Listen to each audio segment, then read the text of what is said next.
Presidential candidate Bernie Sanders joining me now. Senator, good to see you. First, congratulations on West Virginia. Thank you very much.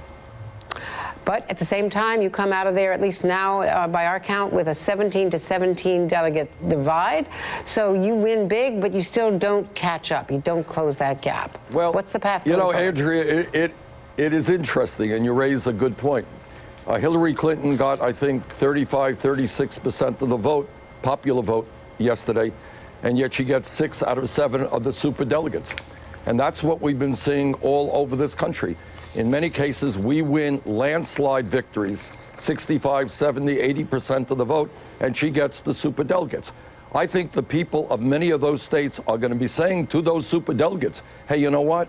Why don't you reflect the views of the people in the state who voted for Bernie Sanders? And that's one of the areas that we're going to be focusing on in the coming weeks. Well, certainly that sounds like one of the areas you're going to be focusing on in terms of trying to get reform, commitments from her team at the convention or before, that the process is going to change. Well, no, what we're going to be focusing on in the next month is winning the Democratic nomination. Right now, Andrea, we have about 45.5% of the pledged delegates. That is the real delegates who were voted on by the people. There are 8 primaries and caucuses remaining. We think many of the states in front of us are sympathetic to a progressive message of standing up for the working class and the middle class against Wall Street and the billionaire class. We think we're going to do very, very well. And if we do extremely well, and I know it's a steep climb, but we have been fighting an uphill battle from day one. But if we do very, very well, we still have the possibility of coming in with a majority of pledged delegates. Who is in charge, and how are you working this attempt to get the superdelegates, to recruit them, to switch them over? Are you making calls yourself, for instance? Do you have an operation? Tell us what's going on. Well, we are going to have a very strong operation, and the point that we're going to make to the superdelegates is a very simple one. Over 400 superdelegates came on board Secretary Clinton's campaign before anybody else was in the race, before anybody else was running. That's pretty crazy. And that talks about the weakness of this whole superdelegate system. Number 2, the point that we're going to make loud and clear is that in virtually every national poll that's been out there in the last month or 6 weeks, and in almost every state poll, Bernie Sanders runs stronger against Donald Trump than does Hillary Clinton. And I think what every delegate to the Democratic National Convention wants, most importantly, is to defeat Donald Trump. The case we'll make is that I am the stronger candidate. And it's not only polling. Polling goes up and down. It is the fact that our campaign is the campaign bringing in working class people, bringing in young people, people who are sick and tired of establishment politics, establishment economics, establishment media. Well, people in this country are hurting. They want real change. We are the campaign of that change.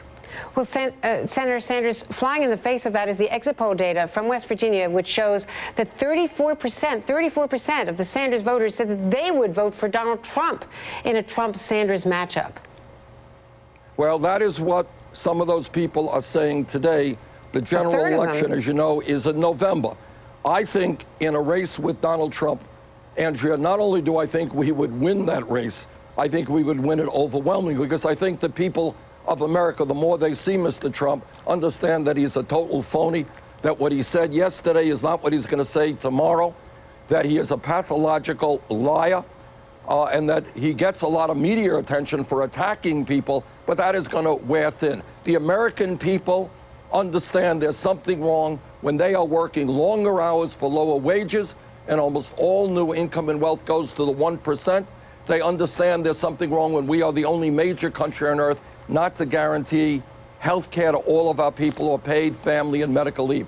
Bottom line is, the American people are not going to go to an establishment billionaire who changes his mind every day.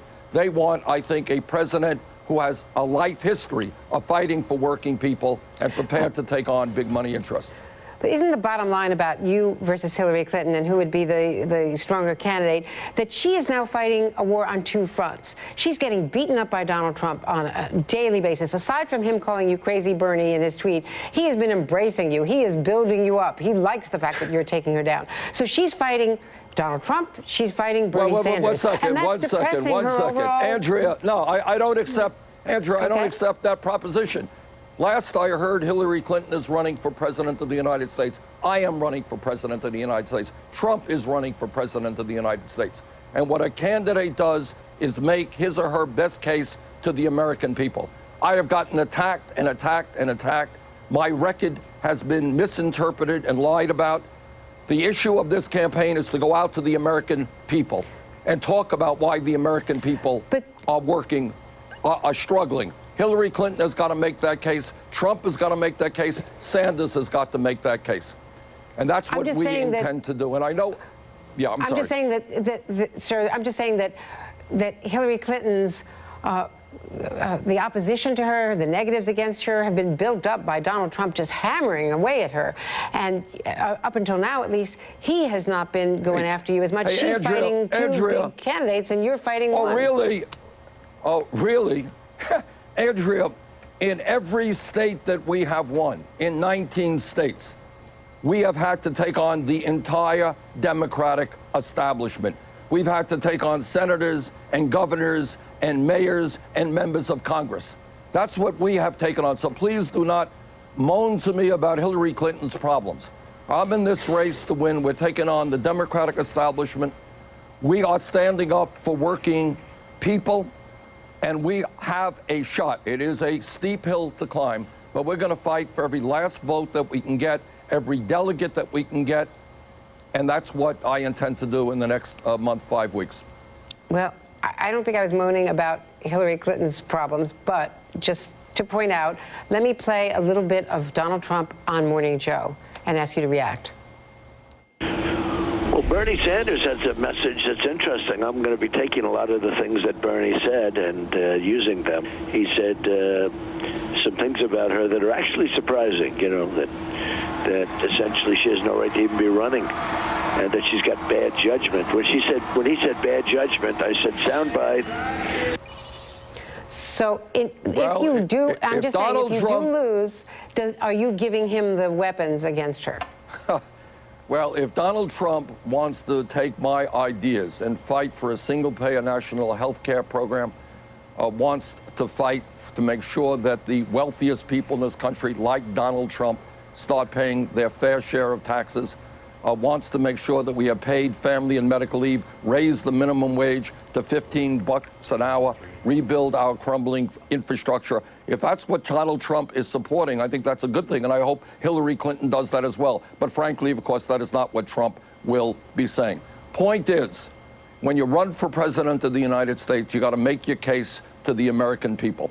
And in fact, as you well know, there are many areas that I could have attacked Hillary Clinton on that I have chosen not to attack her on. What I have done is run an issue-oriented campaign. That is what the American people want. And by the way, when you have a real debate about real issues, when you get more and more people involved in the political process, it results in a higher voter turnout. Democrats will win in November, whether it's Clinton or myself as the candidate, when there is a high voter turnout. Republicans win when there is a low voter turnout. I think a vigorous debate, an honest debate about the real issues facing the American people will result in a higher voter turnout, which is good for Democrats. Speaking of real issues, Donald Trump went after Hillary Clinton and Bill Clinton repeatedly over the weekend, dredging up all sorts of personal attacks. I wanted to play a little bit of that for you and ask your reaction.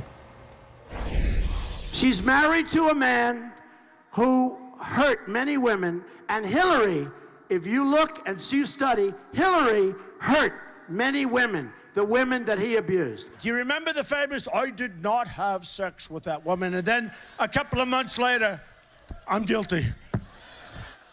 And she's taking negative ads on me. He's called her an enabler. Do you agree with that?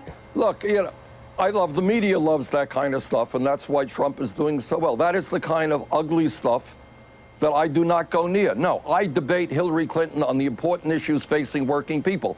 The media loves every ridiculous remark that Donald Trump makes. But we are going to stay focused on the issues. And the issues are a growing gap between the very rich and everybody else, and the fact that we have a government and a corrupt campaign finance system that enables the wealthy and the powerful to control legislation and economic decisions in this country. I want a government that represents all of us, not just the 1%. Those are the issues that I talk about, not Bill Clinton's personal life, not Hillary Clinton's emails, not the Clinton Foundation. That is what Trump will talk about. That's what the media will talk about. I will focus on the issues facing working families in this country, and I hope the media will allow that discussion to take place. And as you say, it's a hard climb to narrow this gap. And if you don't, will you feel that the revolution has succeeded if she has moved towards your positions on a lot of these issues, and if you open up the democratic process and have fewer primaries like the closed primary in New York that you've complained so much about? Well, Andrew, our focus right now is on winning the Democratic nomination. But this is what I want to say, whether I win or whether I don't. Democratic Party has got to note that we have won in virtually every contested contest out there. We have won a strong majority of people 45 years of age or younger. The ideas that I am bringing forth in this campaign are, in fact, the future of America and the future of the Democratic Party. And the Democratic Party is going to have to open their doors very, very wide to millions of working class people and young people who are tired of establishment politics, who want real change in this country, don't want a party dependent on Wall Street. They want a party that is going to stand up and fight against Wall Street. That is what the Democratic Party has got to do. If I am elected president, that is certainly what the Democratic Party will do, but I hope it happens in any case. Senator Sanders, thank you very much. Thanks for joining us today. Thank you, Andrew.